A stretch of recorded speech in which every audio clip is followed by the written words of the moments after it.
Bonjour tout le monde et bienvenue sur Mini PDLV. Aujourd'hui, je vais vous parler d'une seigneurie, l'emblématique Citroën C15. Comme d'habitude, cette vidéo se déroule en 3 temps. Première partie, découverte en musique du Citroën C15 automobile à l'échelle 1/18e. Deuxième partie, je vous parle de l'histoire du C15.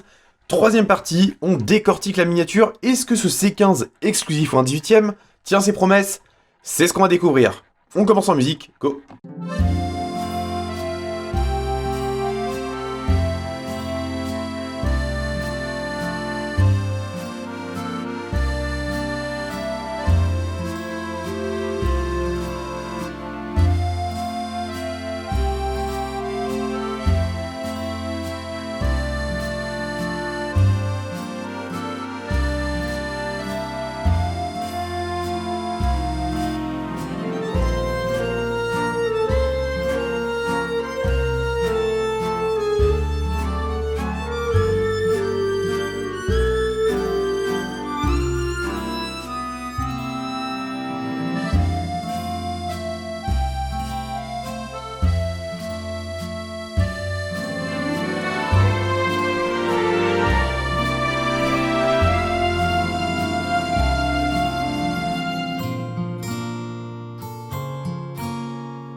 Je vous le disais en introduction, voici donc un Citroën C15 à l'échelle 1/18e. Eh ben, figurez-vous que ce modèle-là, il n'était pas spécialement attendu chez Auto, mais c'est une surprise absolument géniale que de retrouver ce modèle à l'échelle 1/18e. Honnêtement, je m'y attendais pas du tout, et donc, je ne pouvais pas passer à côté, il fallait que je vous présente cet utilitaire. On va remonter un petit peu le temps. En 1978, il y a alors deux modèles qui sortent chez Citroën. D'un côté, on a la citadine Visa, pas révolutionnaire, mais quand même assez intéressante. Et de l'autre côté, on a la Cadiane, qui n'est autre qu'une version fourgonnette de la Diane, qui est elle-même un dérivé de la 2 chevaux. Ces deux modèles-là, ils vont être remplacés au bout d'un moment.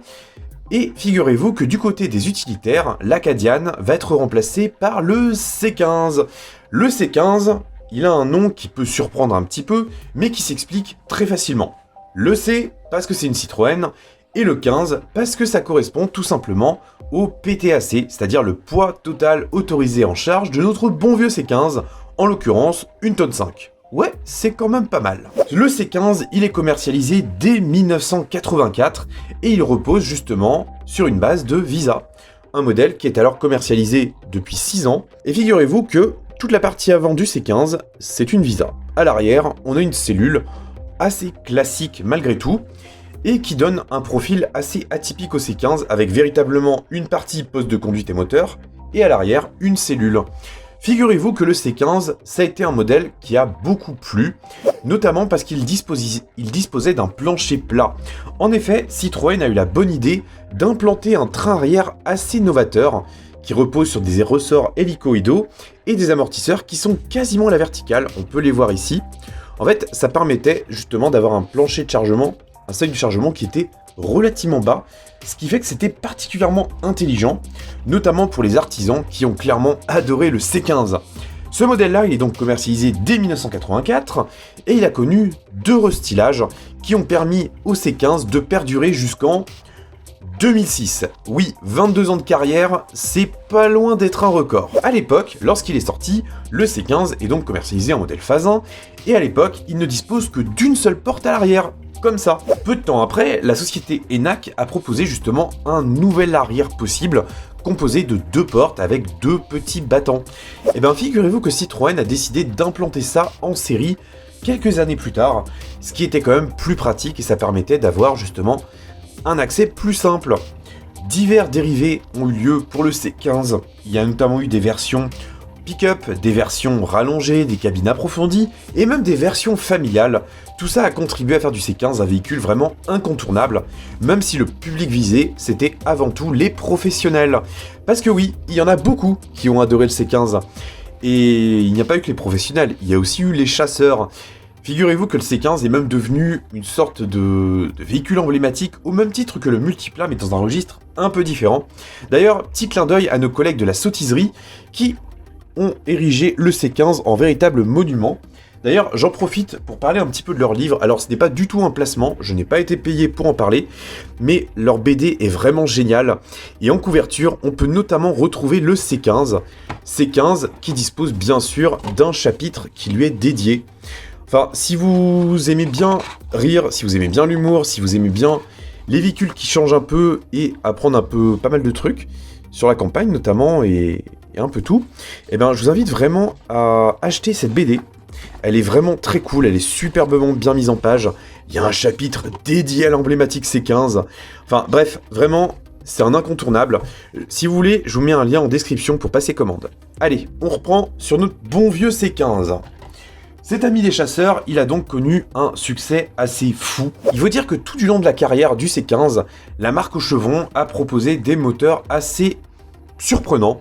D'abord, il y a eu des moteurs essence, puis il y a eu des moteurs diesel qui se sont ajoutés, et il y a même eu une version électrique. Et ça, c'était très surprenant pour l'époque. Bien sûr, on n'avait pas l'efficience actuelle, mais le modèle que je vous présente aujourd'hui, c'est un C15D. D pour diesel, naturellement. Voilà donc ce que je pouvais vous dire un petit peu du C15, un modèle qui n'a été remplacé donc qu'en 2006 par le Nemo, qui avait un profil bien plus classique, bien plus typé ludospace, et quand même bien plus dans l'air du temps.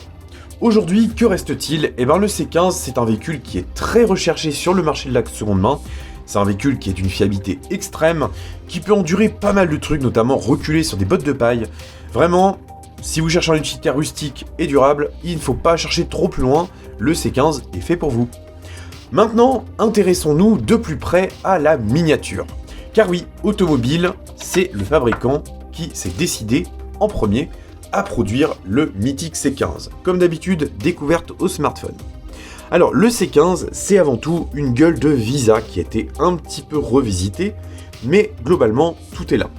On retrouve des phares à glace striés. Automobile les a bien reproduites, vraiment le rendu est très très bon, on distingue bien la profondeur, on distingue bien les stries également. Les modèles phase 3 disposent, enfin les phases 2 aussi d'ailleurs, disposent des clignotants qui sont situés dans le pare-choc qui est d'ailleurs en plastique brut, parce que oui, le C15 est un utilitaire, pas besoin de coquetterie. La phase 3 se distingue également par son logo qui prend place au centre de la calandre. Sur les phases 2, le logo était tout simplement décentré. Vous l'aurez remarqué, ce modèle-là dispose également de plaques d'immatriculation personnalisées. Si vous le voulez, je vous mets un tutoriel juste là, mais je vous propose également de les faire pour vous. Pub.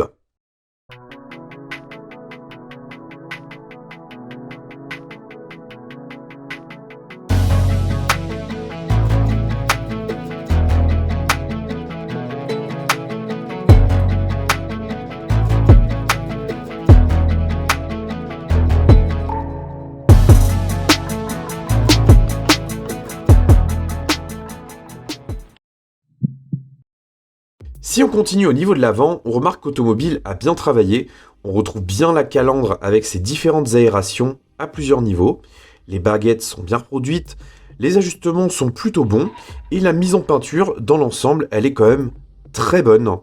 Honnêtement, j'ai rien à redire de cet avant, il est fidèle et simple à la fois, c'est tout ce qu'on peut attendre d'une belle auto à l'échelle 18e.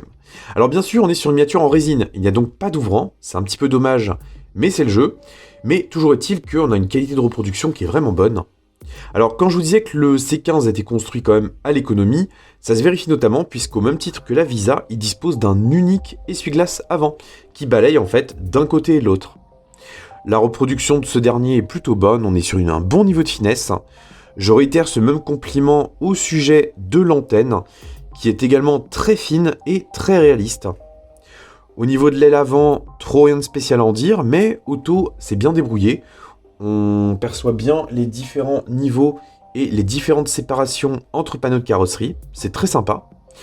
Du côté des jantes, on est sur des jantes pleines à 4 écrous. Donc on est sur un modèle phase 3 commercialisé à partir du début des années 90, voire milieu 90. Donc jantes à 4 écrous, logo Citroën au centre et des jantes qui sont totalement pleines.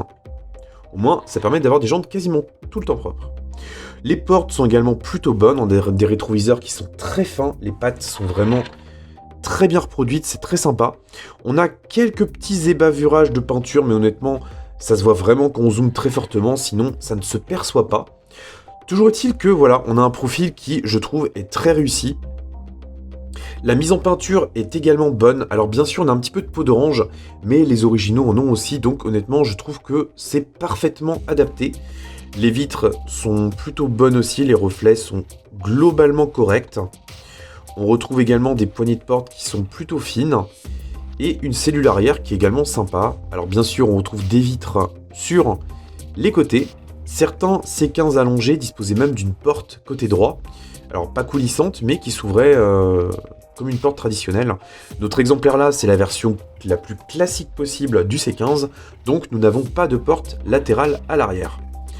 On retrouve cette même rigueur au niveau des jantes arrière et également au niveau des optiques. Les optiques sont bonnes, on a les différents niveaux qui sont translucides, qui sont bien reproduits, vraiment c'est une bonne surprise aussi.